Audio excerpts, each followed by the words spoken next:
one take.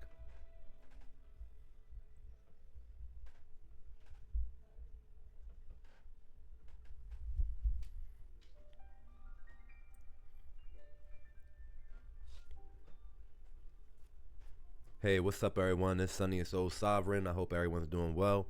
We're about to go over Chapter 3 of Money Matters, the Dark Side of Fiat. Last time, when we went over Chapter 2 of Money Matters, which was barter systems, commodity money systems, and fiat money systems, we went over a few things. We went over bartering. We went over the transition of bartering to localized currencies, and we went through the transition from sound money to unsound money, when we went from the gold standard to off the gold standard. We went through some histories, the panics. We went through about 5-6 panics between the 1800s and early 1900s, which then led us to the establishment of the Federal Reserve. Then we talked about some history after the Federal Reserve to get a idea of how the Federal Reserve helped out the economy, or by paper helped out the economy, probably by practice not so much. So yeah, that was chapter 2. Again, barter systems to commodity money systems, meaning gold, silver, commodities, to the fiat money systems. And now we're gonna dive a little deeper into the fiat money systems in a more current time. So again, chapter 3, called the Dark Side of Fiat. We're gonna go over inflation, debasement, and the loss of purchasing power. It's gonna be basically a little story. A grandson talking to his grandfather about just money and the economy, and how the economy's changed from his era to his grandson's era. The quiz here for chapter 3 is very simple, because chapter 3 is pretty short. So what does inflation refer to? What is the primary cause of currency debasement? And what does loss of purchasing power mean? So just to keep that in mind while we're reading. And yeah, I really hope you guys enjoy chapter 3. And let's go ahead and get right into it. Money Matters, chapter 3. The Dark Side of Fiat. Brief overview of main concepts. 1. Inflation. Inflation refers to the general increase in prices of goods and services over time, reducing the purchasing power of money. If the rate of inflation is higher than the rate of wage growth or investment returns, people may find it harder to afford the same goods and services they used to. For example, imagine you could buy a burger for $5 today, but due to inflation, the price increases to $7 next year. If your income or savings haven't increased at the same rate, you'll find it more challenging to afford the burger. Number 2, debasement. Debasement specifically refers to the deliberate reduction in the value of a currency by reducing the amount of precious metal, such as gold or silver, in its coin, or printing more paper bills and adding them to circulation. Historically, rulers and governments engaged in debasement to finance their spending or alleviate financial crisis. Number 3, loss of purchasing power. Loss of purchasing power is a broader concept that refers to the decline in the value of money over time relative to the goods and services it can buy. This decline can occur due to various factors, including inflation, debasement, changes in supply and demand dynamics, economic uncertainty, and changes in consumer preferences. Loss of purchasing power erodes the real value of savings and income, making it more challenging for individuals to maintain their standard of living. Story time. We got 2 characters in the story, Grandpa Paul and a grandson named Soul. Soul approached his Grandpa Paul with a longing in his eyes. "I wish I lived in your time. Money stretched so much further than nowadays." Grandpa Paul nodded. "I do agree, Soul. But then, earning $50 a week from my factory job covered rent, groceries, and even some left over for savings. Gas for the car, just a few cents a gallon." Soul widened his eyes in disbelief. "That's honestly crazy. I couldn't even imagine gas being cents per gallon." Grandpa Paul sighed. "Times have changed, Soul. Inflation has eaten away at the value of money since we got off the gold standard. Let me show you what I mean." Asking Soul to pull out his phone, Grandpa Paul delved into Soul's transactions history. "Look here. On January 1st, you had $1,600 in your bank account. That's more than I earned in a month back in the 1950s. But that $1,600 doesn't go as far these days. You won't be able to save money if your income doesn't exceed your expenses. Pointing to the entries, Grandpa Paul continued, on January 5th, you paid $800 for rent, half of what you had in your account. And don't get me started on the car expenses.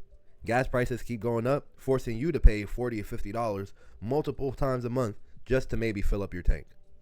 So nodded, beginning to grasp the concept.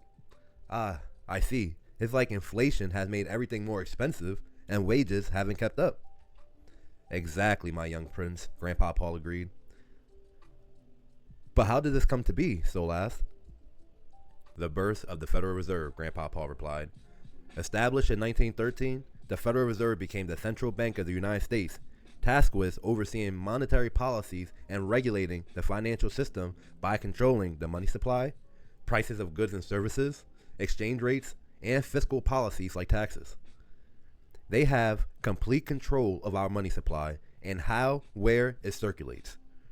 While intended to stabilize the financial system and promote economic growth, it has led to a host of issues, slowly increasing the reliance on paper notes and now electronic money and maybe soon CBDCs for an economy to continue trading amongst each other, no matter the true intrinsic value of that medium of exchange they choose to use.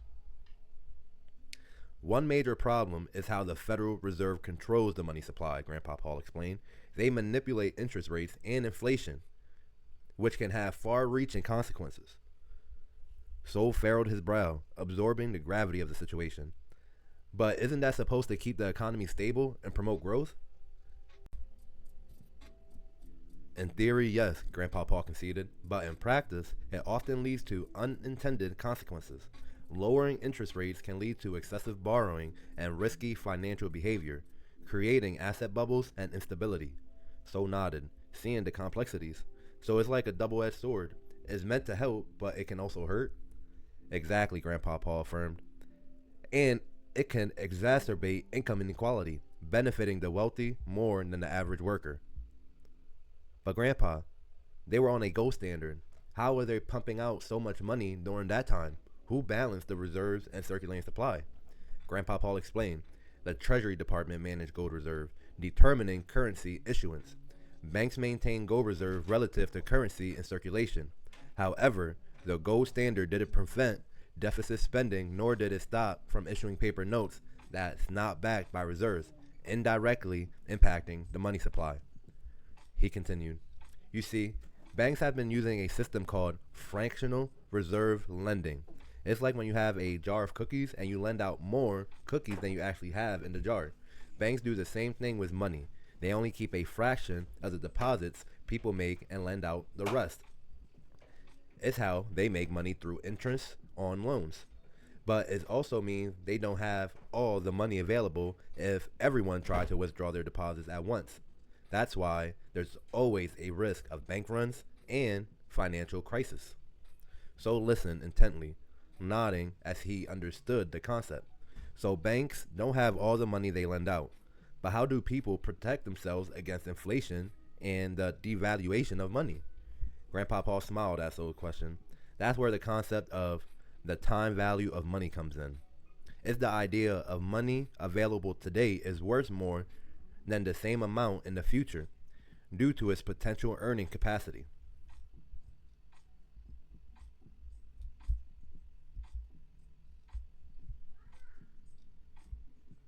Grandpa Paul smiled at Sol's question.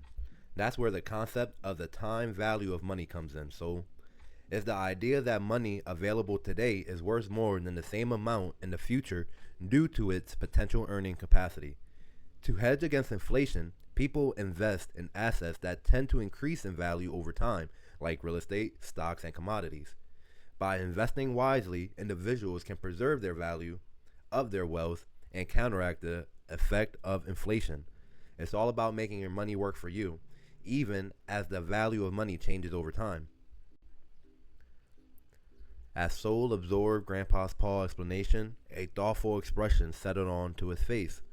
So essentially, the value of money isn't static. It changes over time, affected by the factors like inflation and economic policies.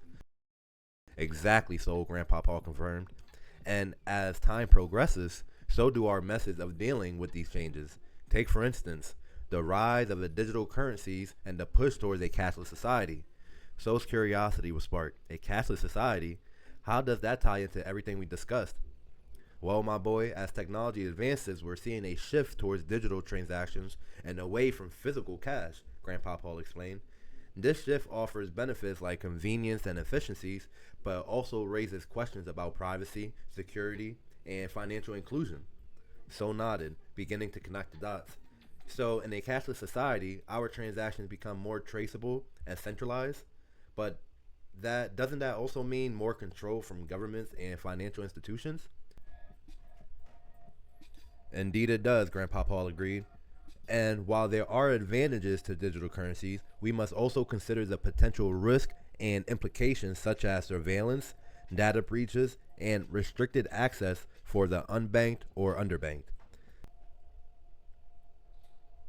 As the conversation unfolded, So realized the intricate balance between technological progress and societal implications is a complex issue, Grandpa, but understanding the history and mechanics of money helps shed light on where we're headed.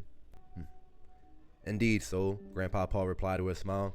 And as we navigate this ever-evolving landscape, it's crucial to stay informed and thoughtful about the changes happening around us.